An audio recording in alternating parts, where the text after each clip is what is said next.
Hello and welcome to Facebook Live for the Hero Spouse. I am Kenda Riff, here to answer your questions about marriage and midlife crisis. I'm going live in only 2 places this time instead of 3 as I used to. I'm going live on YouTube and a public Facebook channel. You can ask questions. Hello! So yes, thank you for saying hello. Please say hello as you can. I will try to. Oh, hold on. Sorry, I had my sound up. I will be checking. I'm trying to watch on both Facebook and on my own computer to make sure everything's working. So, and ask questions as you can. And if I can, I will stop and answer them. But I do have 7 questions I've received already. If I don't get to them all, they will be moved over to our next Facebook Live. So also, please keep submitting questions so we have enough for the next sessions. I will try to do a Facebook Live next Monday and then end with one. Definitely want to end with one on Thursday of next week because Stand Up and Thrive, my membership for Left Behind and Forward Moving Spouses, has opened today. We stay open for 1 week. We stay open for a week so that once it closes, then everybody has a chance to go through Detach and Thrive together. They go through on their own in the course, but it is an 8-week course, which is why we stay closed for 8 weeks and then open for 1 and then stay closed for 8 weeks so that it keeps that 8-week session together. So let's get started on our questions. My printer, I don't know why, again, it's not working. Every other session it seems to not work. So I'm going to look at the questions that I have on the laptop. So first I'm going to get those up and make sure, I also want to make sure that I'm coming through, because I forgot to do that, in the Facebook page and on YouTube. So let me do that for a moment also. So give me a sec. Okay, that's working.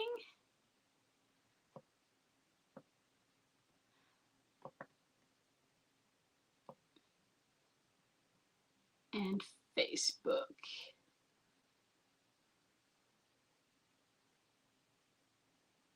Hold on, I have to get to the other Facebook page because I'm in the private group right now. So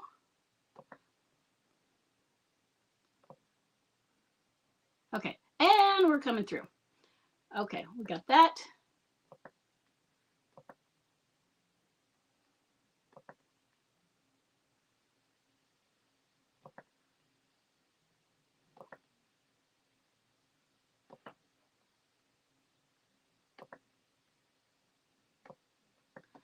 Okay, so our first question is from an anonymous female left behind and forward moving spouse.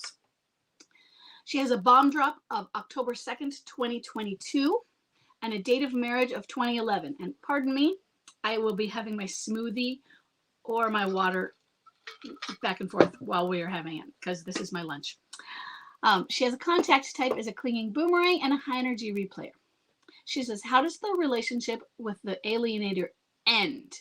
I've written in before about how I believe my husband has had an awakening. He has expressed regret, and he said he made a huge mistake. He's made huge mistakes, and he struggles every day because he's destroyed his life and family. He says he's broken and cries daily. So this particular one, to back up a little bit, he's talked a lot about feeling shame, and she's wondered if he's in liminality. Last year, we even talked about going through the awakening period and then talking how he was getting to liminality because the awakening is what gets you to liminality. And lately she was asking about liminality, I think just in June.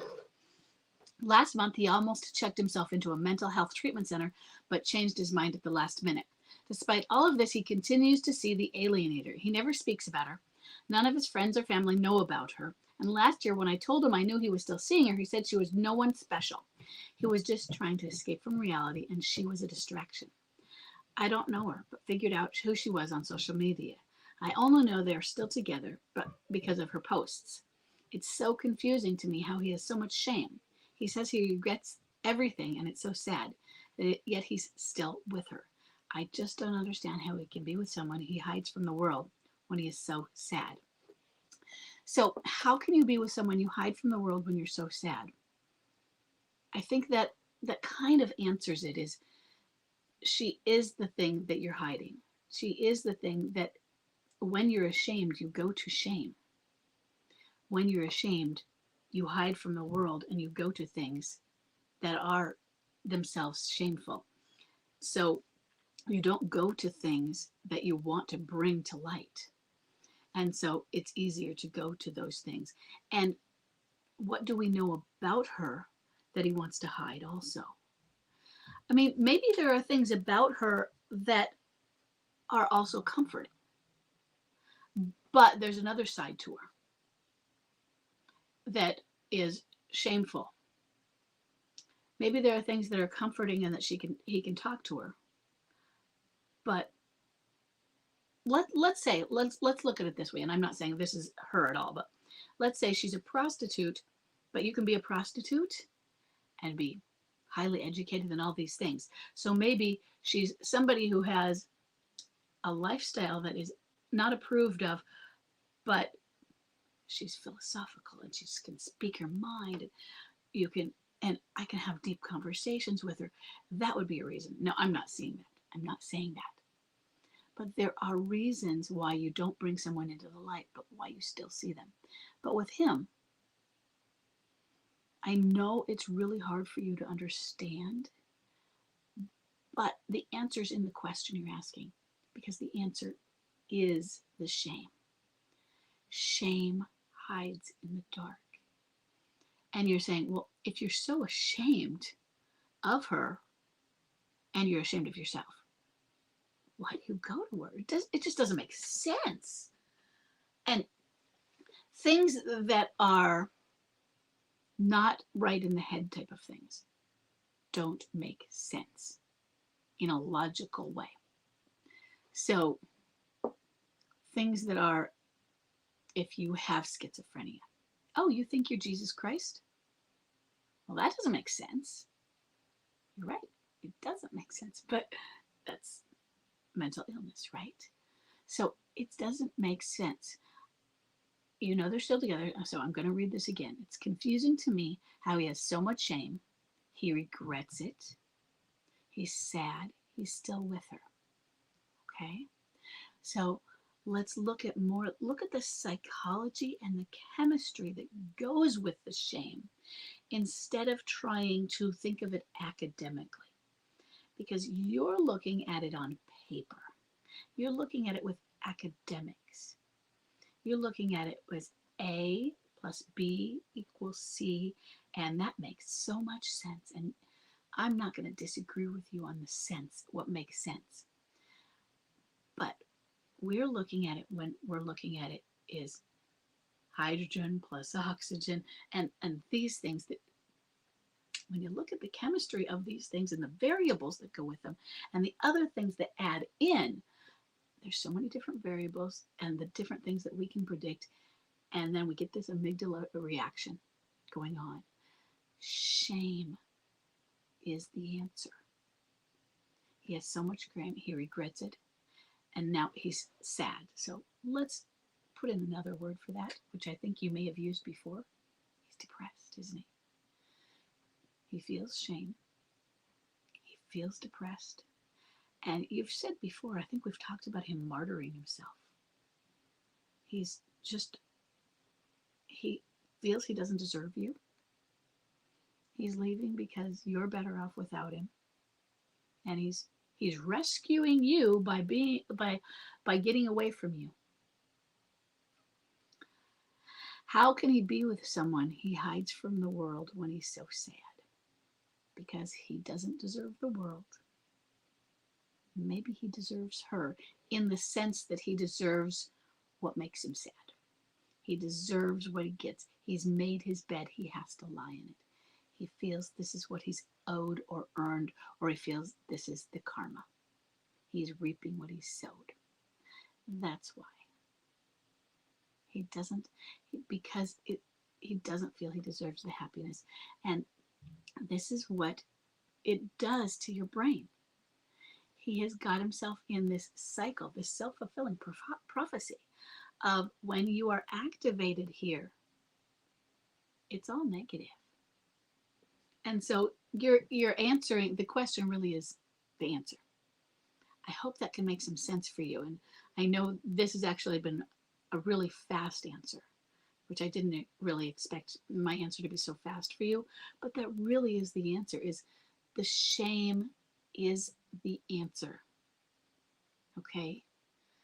Shame keeps you stuck down, and it keeps you. There's a birds of a feather thing. I don't know what she's like, but he thinks he deserves this. He thinks he deserves the bad.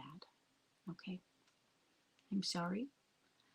I hope that helps you understand. I don't know that it helps you get to a solution yet, other than that understanding can help come to solutions. Okay? And we're going to move on to Nick, number 2. We have talked to Nick before. Nick has a bomb drop of February 1st, 2020, and a date of marriage of 2011. He has a boomerang who is a low energy wallower. Nick, you've been in this place a while, this stuck place. He says, I messaged you a few weeks ago. I'm a bit stuck on what to do.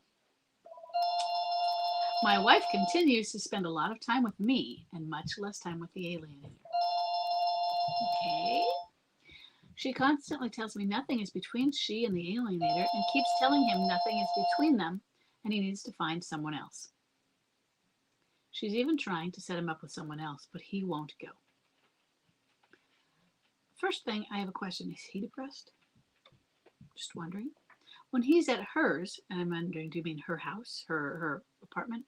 Sometimes she hides him. Okay, you got a problem, but you know that, okay? She has a problem, but you have a problem too, okay? I feel emotionally confused and like I am getting dragged back in. You are. Now, I know we talked about this in the last one, which was the last Facebook Live, okay? Which is the first number 1 of the very last Facebook Live, okay? I'm getting dragged back and I don't know what to do. The divorce has been signed off. So signed off, does that mean it's been signed off by the judge also? So it's finalized? Do I wait for the affair to finish? Yes. Yes. I'm sorry. Yes. She says she hopes he will get the message as guess she is too weak to end it. Yeah. Yeah. Advice, please. Is this the withdrawal stage? So first, I'm pretty dismissive of the withdrawal stage because I don't believe in it. And what I mean when I say I don't believe in it is Jim Conway added the withdrawal stage. Jim Conway, who is the author of Men in Midlife Crisis, he wrote it in, I think, 76 maybe. He used Elizabeth Kubler-Ross's stages of grief, or stages of death and dying, and applied them to midlife crisis. He used the same names except for bargaining, which he renamed replay. And then he added this stage, withdrawal. And I really don't think he needed to. It was kind of a throwaway stage. I asked him once why, and it was such a non-answer kind of that I don't even remember what the answer was. I think he was just, I'm trying to say I think he was, and I don't even remember. So I was probably going to just make something up what I said because I don't remember when I think about it. I don't remember what he said. It wasn't important enough. And it's not, and it's a confusing term because there's alienator withdrawal and there's the pursuit and distance where they come and they go, and they come and they go, which we could call cycling. So the cycling is that withdrawal. What is this withdrawal thing we're talking about here? What I look at here is, I think of, he put this at between, we have liminality, which he called depression, and we have acceptance, which I call reintegration. Okay. Liminality, reintegration, there's rebirth, and I call it rebirth and reintegration. So I call that the little bridge. Heart's Blessing talks about they go back to visit the stages and I'm wondering if this withdrawal thing is a little part of that. Completely different idea than withdrawal. Different verbs, different concept. But with what I talk about is there is a little bridge between reintegration and liminality where you have to rebirth and you reintegrate into society. After liminality, you are torn apart, and then you have to be born again, rebirth, and you're torn apart, so you're put back together. And you have to reintegrate. But hey, I'm not quite ready yet. So maybe you withdraw and edit again. And when you edit again, you maybe have to visit some of these places again. And I'm just going, maybe that's why the revisiting this concept has come about. And maybe this is why there's a acceptance to where maybe you go in and accept and then you withdraw. While you're accepting, there's a withdrawal, it seems. That's the only way I get, where is this withdrawal thing coming from? So do I think that's part of withdrawal? No, I don't, because the withdrawal concept has long confused me. So what you need to do is go back to what I talked about two months ago, or a month and a half ago. I think it was June 12th. And I said, you need to cut her off. And not in a mean way. You need to do what I did with Chuck. And I said, as long as you are in any form of contact. And my phrasing was, and it is a very clinical phrasing, and I don't like the phrasing. I think I tend to be clinical, which might be why. And so I don't necessarily recommend the phrasing, but it might be how I speak, which doesn't always work in the real world, even with Chuck. But as long as when you choose to be an appropriate spouse, and of course I use husband, you'd use wife. I use spouse when I'm speaking general. But when you choose to be an appropriate wife, or when you choose to be an appropriate husband for the general audience out there, if you have a husband, you may contact me. But until then, and it is when or until, because it is not if. Because with him, I knew he was going to be choosing. He was constantly, since he was a clinging boom, coming home, coming home, coming home. And wanting to be home, and wanting. He never wavered from that. And so it wasn't an if you want to come home someday. And so the if you want to come home was a when you want to come home. And I'm using want to as be appropriate spouse. If you want to come home, you need to choose to be an appropriate spouse along with that. Those two things need to be packaged together. So she needs to choose to be appropriate. And that means she has to fix herself. No, she's not going to be fixed all the way, of course not. But there are some things that she's got to figure out and say, I'm doing this. By golly, I'm doing it, and I am going to. And I had to get Chuck scared. Some of it was a trick. Some of it, I really wasn't ready for it yet. Okay? Needs more lemon. Needs lime instead. So I wasn't ready to give up my stand, but I had to scare him into thinking, you know what? I might be starting to get ready. That was a trick. Now there are some of you who are ready, and that is not a trick. I was not ready to do it yet. It just wasn't honest for me. I really wasn't ready. I didn't want to give up. But what I did was I put out dating books. I got 2 different Dating for Dummies. What's the other series? There's the Dummy series and there's the other similar kind of series. I just left them at the house, but he noticed. He saw them, and because he made a comment about them. And I made sure to be busy. And some of the busyness was authentic. It wasn't busy dating, of course, but I was busy doing things. Some of the busyness was I was sitting in the parking lot of the library. I didn't realize the library had closed at, like, one branch closed at 10 and one closed at 11. And I was at the one that closed at 10 and I thought it closed at 11. Something like that. And one closed at 8. So I was at the wrong one a couple times. But I got myself sort of busy. So some of the times it was just sad because I was like, oops, I'm at the wrong place. And I meant to go to the library and I was going there. I'm a writer. I was going there to write. Yeah, my getting a life is kind of sad, isn't it? But so it wasn't an exciting life. You have to get, but when I say get a life that is get a life for you. So if that is out there going out with the girls to the bars, or the guys, then that is, there's nothing wrong with it. It's not a life for me. It doesn't mean go out and be social. It can. It might mean go sit at a coffee shop and get out your journal and write because you haven't done that. That's me. It might mean go take a pottery class. That would be so cool. It's getting a life that is the life that would enrich you personally. Okay. So I want you to think about that.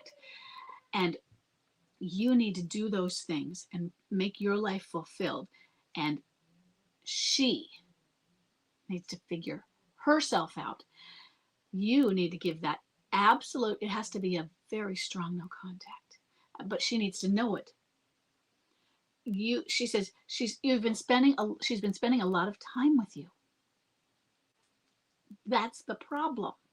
As long as she has that option, why change it?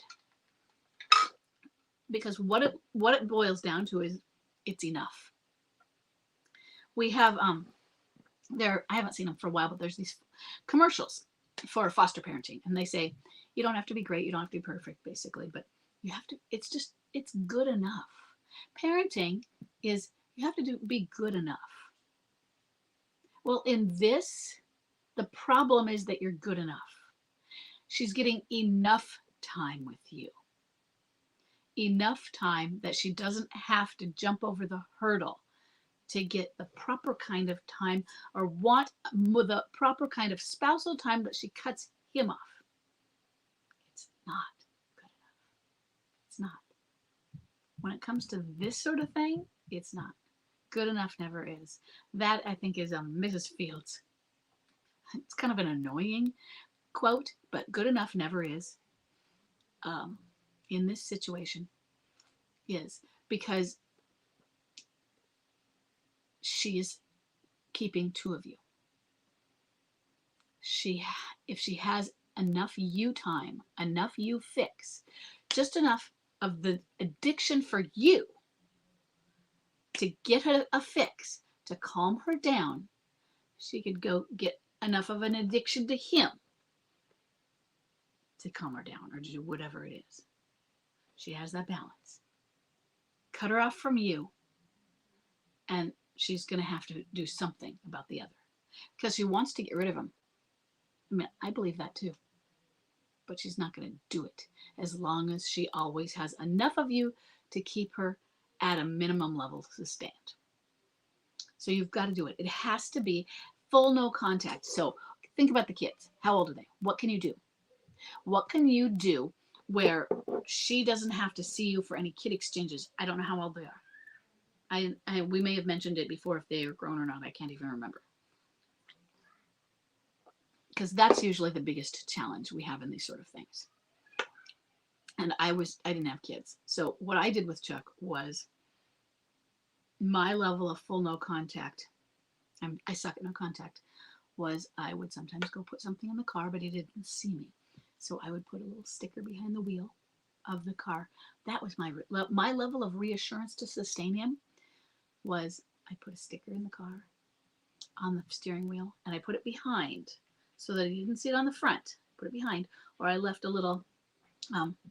It was this one of these beads, because I have a whole series of this exact one from a string. And he said he noticed. He said I found those one from that string in his pocket. And I found it in the car. He said he kept it in the car because he didn't want her to find it.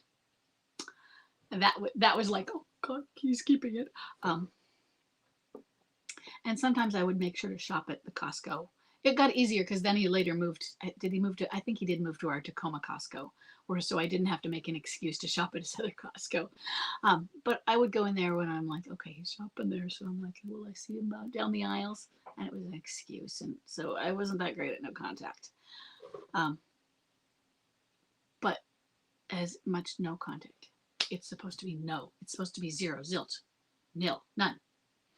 So that's what you need to do for this. Okay, Nick? It's not spending time with her anymore. And then every 3 months, reach out and say, how you doing? No more than that, okay? And that includes texting, okay? Unless it is about the kids and emergencies about the kids, or like I'm picking him up, that sort of thing. Okay, so try that. It's going to be hard. Okay, let me know how it goes. Okay, we're going to move on. Number 3, I know we got a lot behind on that one, but we were fast on the first one. So, number 3, we have an anonymous female left behind and forward-moving spouse with a bomb drop of July 3rd, 2019, and a date of marriage of 2006. She has a clinging boomerang who is a low-energy wallower. Hold on.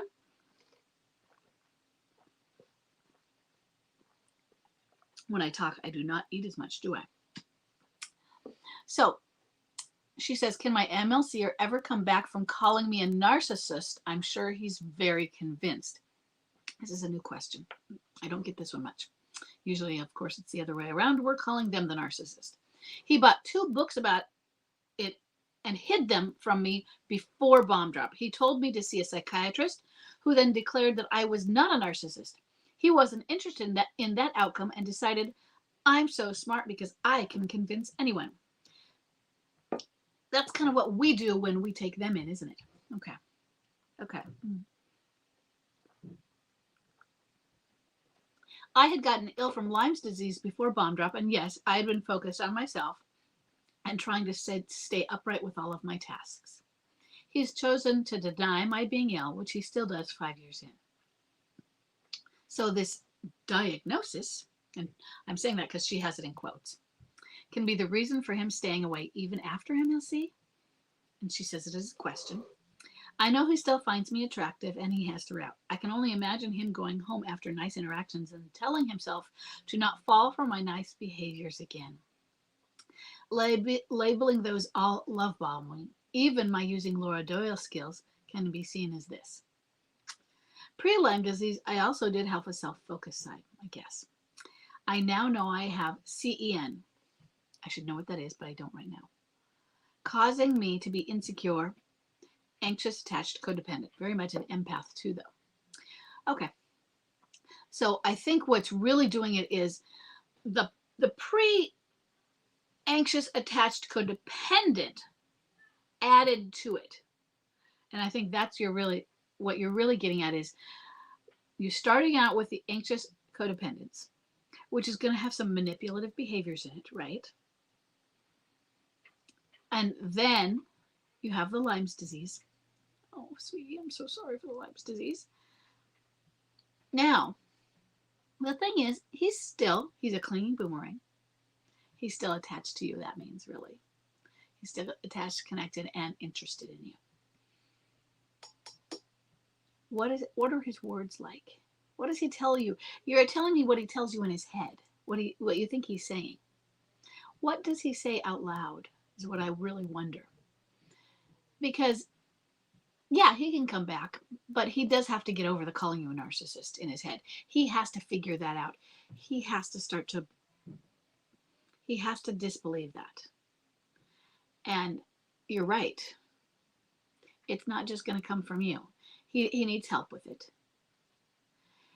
And he needs to have it's not just him. Because he has been trained by you. He's been trained by you being probably manipulative before MLC. And then the Lyme's disease. And so his manipulator, who is codependent and anxiously attached and very insecure. So you were probably afraid of abandonment.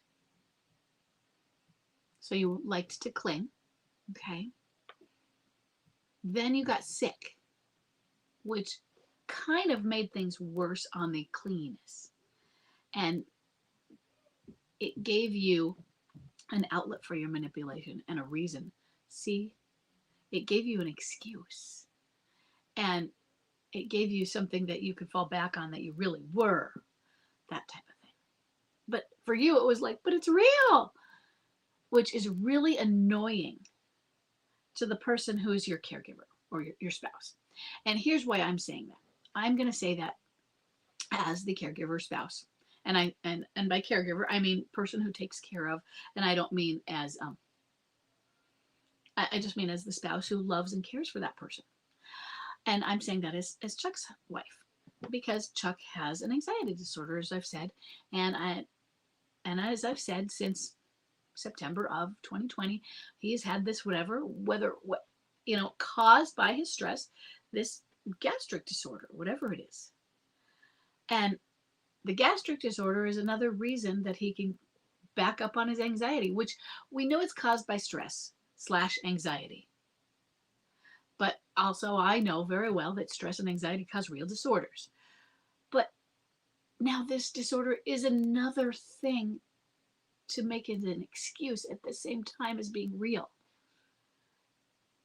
And so it's another thing to cause more stress also. But, well, now it's another reason to can't. It's another reason to not be able to do things. It's another reason to not engage. Well, I can't do it because of this. And this is real. It's another reason to make an excuse.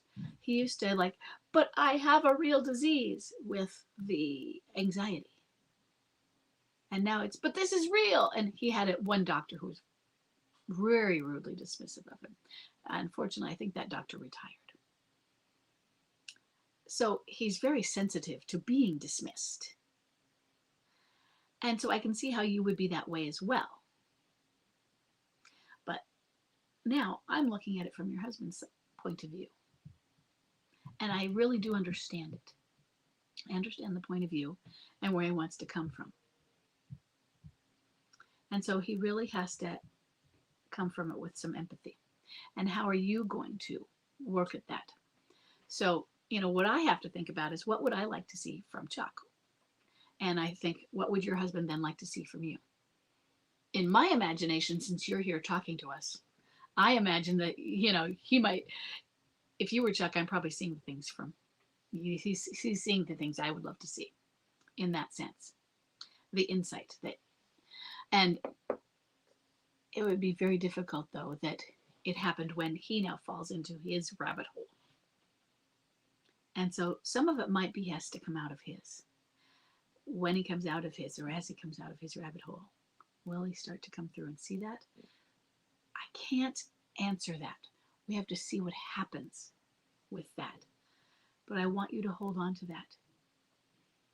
I want you to hold on to the gains you have made. I want you to work on not falling into your anxiety. Because let's see him come out of his crisis and come out of what has been his rabbit hole and his amygdala activation and blaming you for all the manipulation you may have done. And since it hasn't worked and he's called you a narcissist and you've done all these wonderful things and it hasn't worked, what if by that time you're tired of it, so you fall back into your old ways? Then he thinks all of it was a manipulation. Because right about as he's about to believe you get tired of trying. Right about as each one of you is about to believe the other gets tired of trying. So don't stop. You are better.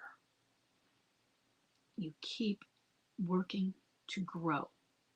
Do not fall back into your anxiety. Do what you can, okay?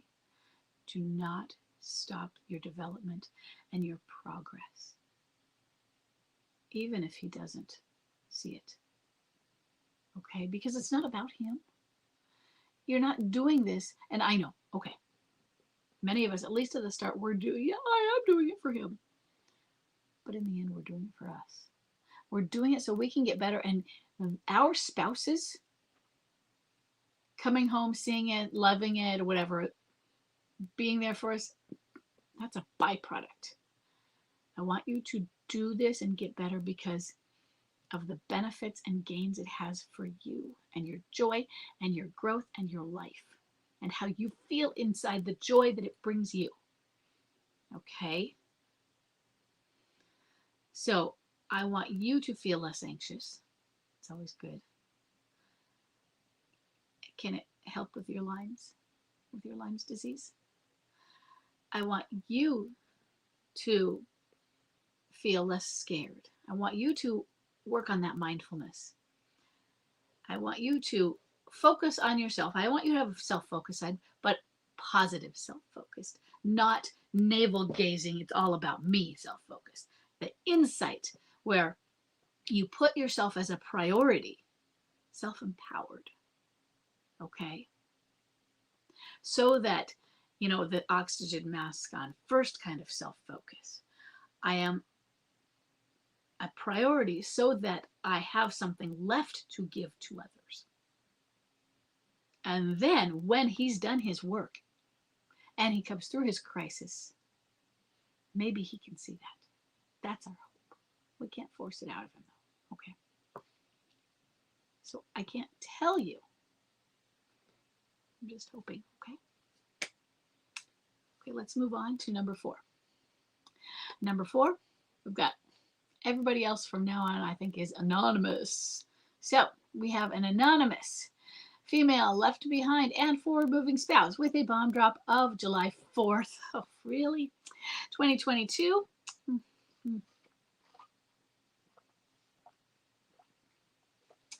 And a date of marriage of 2003. And she's unfamiliar with both contact and energy levels. She says, my husband has been living with the alienator and her 3 children for a year. Before that, he was single and he was struggling to afford rent and he hated being alone. Before that, he was trying to reconnect with me, but he felt helpless about all of the damage. I was reassuring, but I thought it was too early for him to come home. So 2022, July, last year was 2023. You were right. You were right. It was early. Okay. Given if it was a midlife crisis, you were right. I don't think it was a coincidence that he then started with the alienator just as his rent contract finished. It seems like he is just grafted on her life. I know her, and I don't think it's limerence. He seems to have just settled. I feel his pride and stubbornness will see him stuck in this relationship, which, by the way, is very much like how his parents lived. His dad completely dependent on the controlling mother. I do not initiate contact while he is living with another woman. Now, for the first time, he has brought up divorce, but I'm actually doing very well on the road to healing. And so I fear soon it will be too late for our marriage. Is this type of settling and stubbornness typical for certain types of MLC? I don't know if it's types of MLC as it is just people. Certain types of people. It's settling, and I wouldn't even call it stubbornness as I would. You said that he is just grafted onto her life. He is afraid to be alone.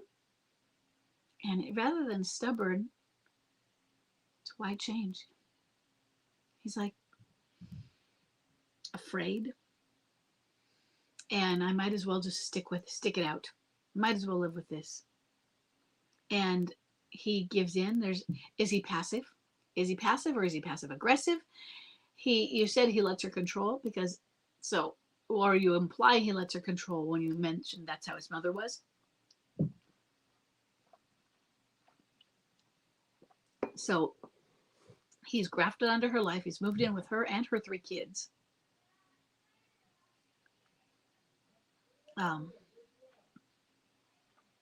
He doesn't like being alone, so he might as well have. And so he got, I don't know if you'd call it the best of all worlds, but he doesn't like to be alone. Might as well live with somebody. It's all settling and better than what he had before. and not that that's before he was with you. So a few things I agree with. And I agree with in general, but not always. I agree with not initiating contact when you're living with somebody. But what level of standing are you? I think that you're saying, so our marriage is probably over because he's mentioned divorce. You're doing well, and so I fear it's soon too late for our marriage. And it sounds like you are okay with that. And that's fine. Okay. But if you're okay with that but not okay with it, what I mean is like, but you know what? Hey, I will be okay with it is what I mean. If you're like, I'll be fine, but you know what? I don't want that and I would like to stop that. And so you could initiate some and say, hey, you know what? I really don't appreciate this. I don't like it. This is wrong. And I wanted to have a final say kind of thing. In other words, it's probably not going to change anything. And so what's there to lose? It's one of those last resort sort of things is, what are you going to lose if you say, I don't appreciate how this is ending. I don't want it to end. I know you're living with somebody and I don't like it. It's wrong. You broke us. You broke our marriage. You left in the wrong way. And I'm really angry about it. And I wish you weren't doing it. And I wish we weren't ending. And it's not fair. And I'm going to be fine. But if you weren't there with her, if you were with her, I'm still here. And I'd still wish you were with me. What do you say to that? Huh? And I don't mean you, I mean him. Okay, that's all. There are times where when there's nothing left, sometimes you initiate something, that's all. And you don't have to do that. It's not a standing tactic, it's a last resort tactic. When there's, you're Hail Mary. Because I don't think it's a stubborn typical of MLC. It's just a certain type of person, not a type of midlife crisis. It's not like, oh, this is a certain contact type or a certain energy type. This is that personality type outside of midlife crisis. And it might be based on, what kind of attachment type is he? And that sort of thing. Rather than, I don't think it has so much to do with his crisis as it has to do with the type of person he was before the crisis. And so look at that and then think about it. And then take that and look at what sort of person he might be within the crisis and put those two things together. Then you're going to get more answers when you blend those two. So is he an anxious attachment? Or is he an avoidant? Or is he an anxious avoidant? Now, say he's anxious avoidant. Just throwing things out there. And say his contact type is boomerang. And his energy level, I think, is, what did you say? You said low energy wallower. So he's low energy, and he's an anxious, or I said anxious avoidance, so he's a mixed. Now, what would that mean? That sort of thing.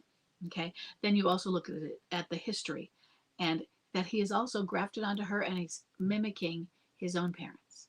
Was it his parents? So that's going to tell you something as well. Okay. I don't know if that really helped or not. Okay. So for a moment, I'm not getting any comments since the first hello, which is not as normal. So I'm just going to go ahead and make sure everything is coming through here. Okay. Good. And just check YouTube for a minute. Okay. And then we're going to move on. That was number 4. I'm going to go on to number 5. We have an anonymous female left behind and forward moving spouse with a bomb drop of March 30th, 2022. A date of marriage of 2005.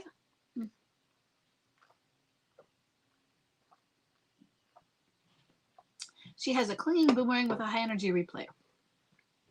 She says, my ex-husband was gradually getting close to the end of the tunnel since the beginning of this year. I could see the old version of him more and more every day based on what the kids told me. I was no contact since January until he lost his job about 5 weeks ago. Okay. I believe the trauma of losing his job and not having any savings or backup plan threw him into liminality. He seems to be at rock bottom. Recently, he told me that he broke it off with the alienator due to the internal pressure he's feeling, but he is feeling bad about that.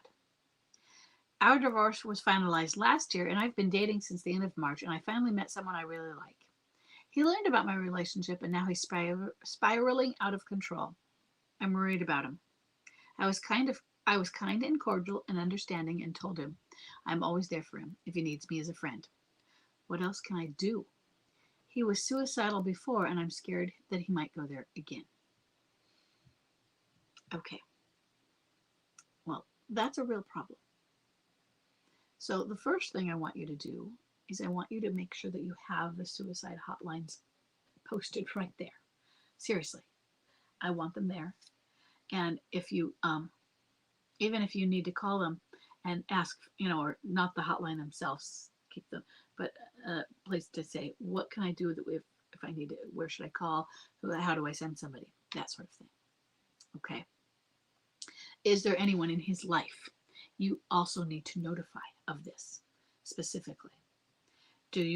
What about his parents? Or would he feel too betrayed? Or is that something that, like, too bad that he feels too betrayed? Are they people that would listen to you? Okay. Next. Okay, so you're not standing. I'm taking that right there. You are always there if he needs you as a friend. What does that mean? What else can you do? What does being there as a friend mean? And what does he want you to be there as? He learned that your bomb drop was 2 years ago. So it took you a year to get, just over 2 years, 2.5, not quite 2.5. So 2.5 years was bomb drop. It took a year to get a divorce. And then it's been a year since then. Okay. So it took you 2 years to start dating, or at least before you met somebody. You met someone after 2 years, because in March you met someone, and in March was bomb drop. Okay. And he has an alienator. He lost his job. He hasn't had good backup plans and all of that. But it's only been 2 years. He is smack in the middle of his midlife crisis. He is still right in replay, not he could be at liminality, but I don't know. And yeah, he could be because of, I'm not even looking at the job loss. I'm looking at the you loss, because the divorce got final really quickly. For a midlife crisis, the divorce finalized quickly. And you moved on. Good for you. Not a problem. Okay.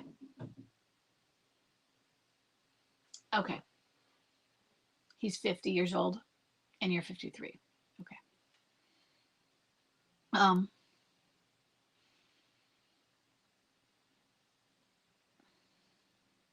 Is he going to go there again? That's a big concern. I get that. We don't have, suicides are more rare than you think. They're higher in midlife, but you'd think I'd see more of them actually in our groups, and we don't, fortunately. Thank God. But I do want you to have the numbers on hand. Okay.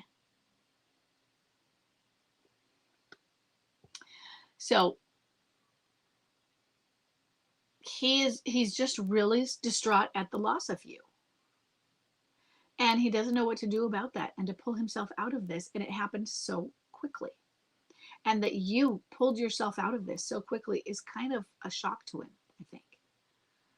So what kind of things can you do for him?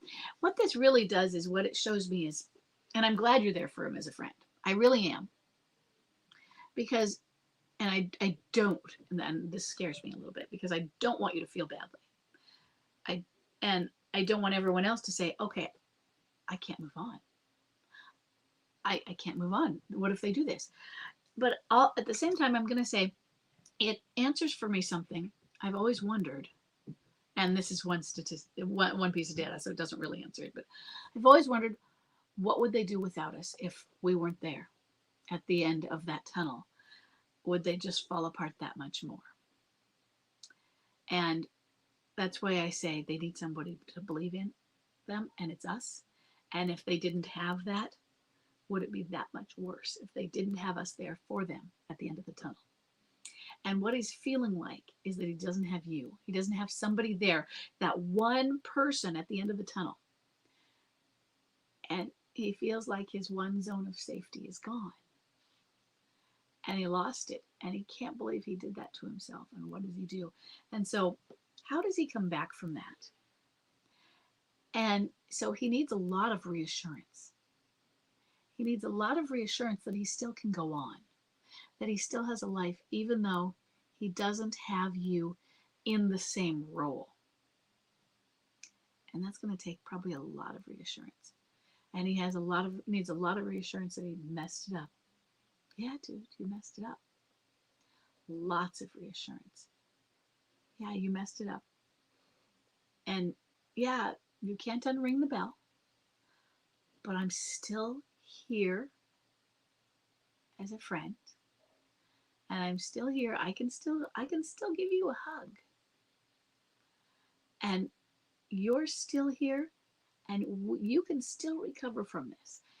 That's the reassurance that he needs. He needs you as his sponsor, somebody there, because I think the person right now that it sounds like that he's looking to is you.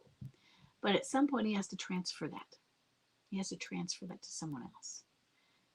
Hopefully to himself. He needs to transfer it to himself.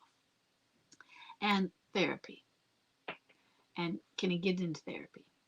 And can he then transition to therapy that doesn't have to involve you as well? Because how does he do that?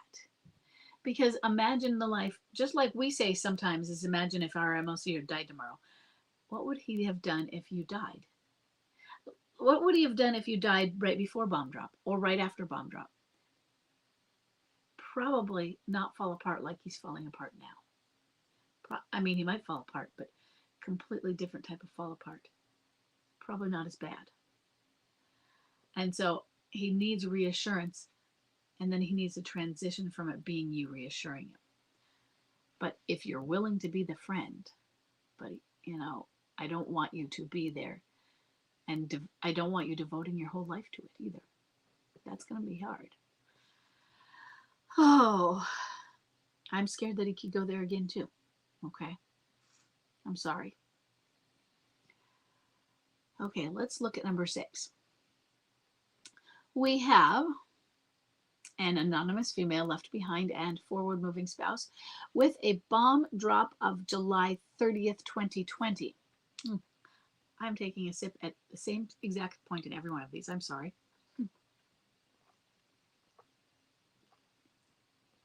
And a date of marriage of 1999. She has a clinging boomerang who is a high energy replayer. She says, my husband was coming through his midlife crisis. He has come home and left officially 5 times to work to go live with the alienator. Last summer, due to a mix-up with his medication, he basically overdosed and almost died. Last summer, he basically overdosed. 2 weeks after that, his mom died. 2 weeks after that, our dog died. A month, okay, 2 weeks, so that's 1 month after last time. And almost died. 2 weeks after that, his mom died. 2 weeks after that, dog. A month after that, his best friend from high school died. School suddenly died. After his mom died, he started having flashbacks to his horrible childhood. Okay. In January, he ran away again. He came home in February. In June, he ran away again. Okay, so now we're just up to a month ago, a month and a half to June, because we just got done with July. This is the first time I was able to pinpoint and say, you're with this alienator, you're with this person. Always before he was working.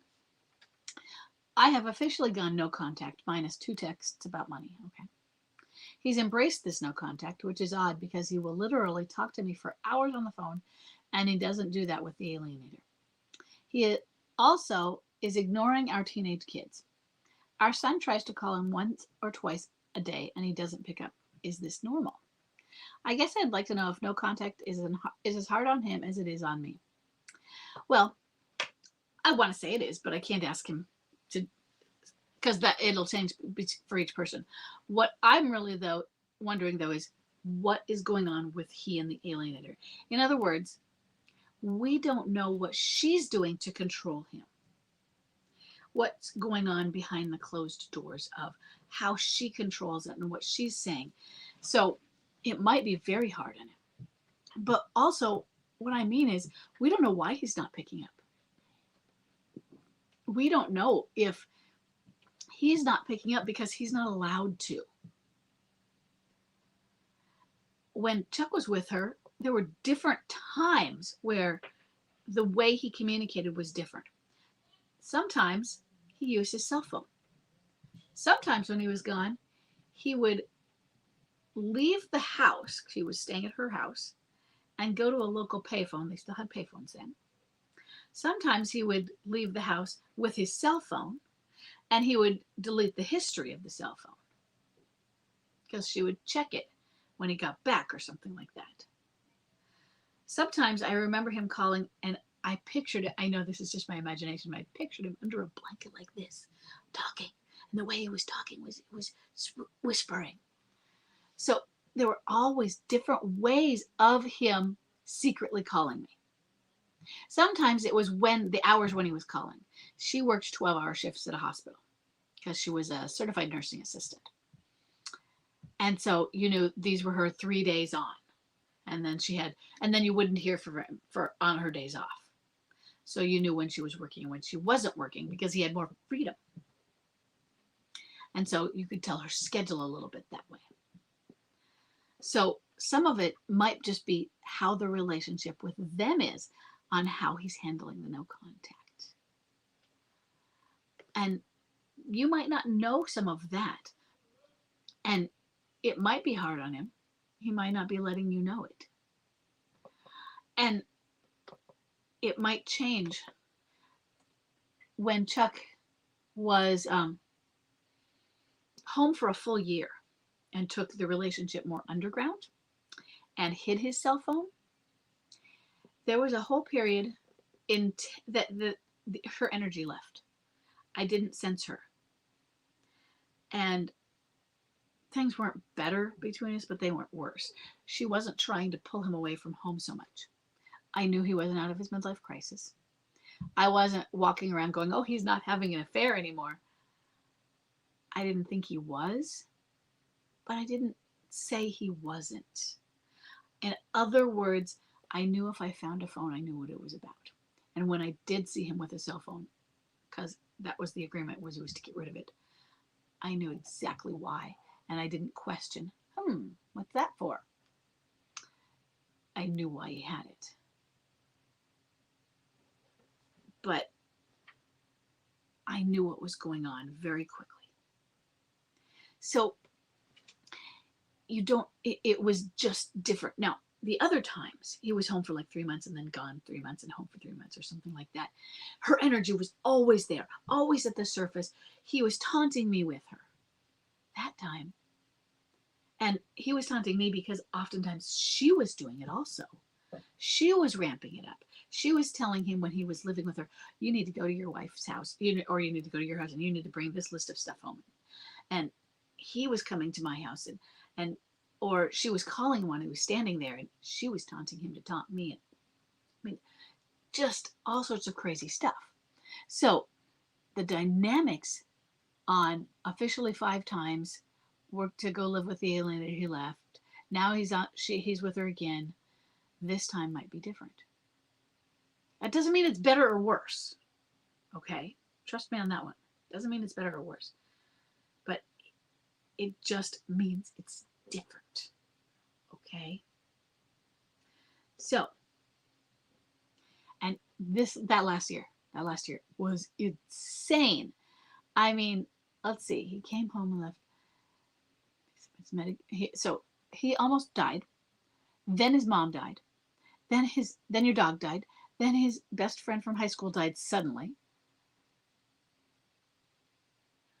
Then he started having flashbacks, PTSD. Okay. And then he ran away again, came home again, and then ran away just again in June. Okay. And now you know who she is.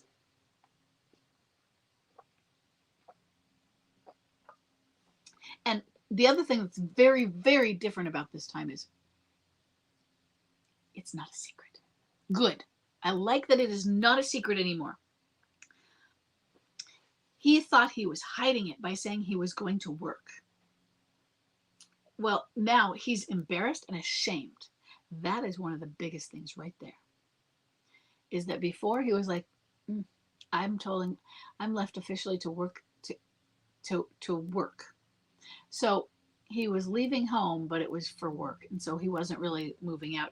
Oh, I'm just traveling for work or something like that is what it sounds like you're saying. And then, oh, you know what? My work project is done. I'll be home in a few weeks. Come on, good Lord. Seriously? Now you know he's left. He doesn't want to call you because you know he's moved out. That might be a bigger reason than that he's ashamed. Okay. There might be more. Is this normal? It's not that it's normal. It's that it's changed. I think that's probably more a key, is that it's, you know who it is and you called him out on it. You told him about it. Okay. And so he has to deal with that. Plus all of those other traumas. It's different. This is not the same as those other ones. Okay. Is it hard on him? I can't tell you what the dynamics with her are like. I think it is. It was hard on Chuck. It was terrible on Chuck, in fact. And he's a clinging boomerang. Clinging boomerangs don't like no contact. So you just keep working it. Okay. Sorry. Now, we have one left over. We're going to save that one since it is now 2:02. And the kids have not started banging, but they should start banging since it's 2 o'clock and they know I'm only supposed to be here for an hour. So we will try to do another one on Monday. Just keep submitting, please, so that I get more questions. I will try to send out a few reminders or something so that with the link to send in more questions. And I will try and see you on Monday. And then next Thursday, don't forget, Stand Up and Thrive is open for new members. We meet for 2 hours twice a week. I have changed our, we're having a detachment discussion and a group coaching discussion. Those are just kind of melded. We were all having just an open discussion. So we have a Wednesday morning discussion and a Thursday afternoon. Thursday instead of a Tuesday discussion. And we use Tuesdays as a makeup day if we can't meet, if I need to meet on, if I have an appointment on one of the other days. We have a brief discussion on Monday afternoons and Friday mornings. And the longer ones are on Thursday afternoons and Wednesday mornings. Okay, so that is for Thrive, plus all of the online content you get for Detach and Thrive that comes with it. And just come join us, meet with a group where we all, it's a small enough group that usually you get a lot of personal time, where you meet with a lot of like-minded people. I say a lot. There's 2 to 9 people that show up at a time in the group. Okay. And there's a lot of people that don't show up that in the group. You know, it depends on when you can make it. So I hope to see you guys in there if you'd like to join us. And I will see you back in a few days for the next Facebook Live. Okay. Bye-bye.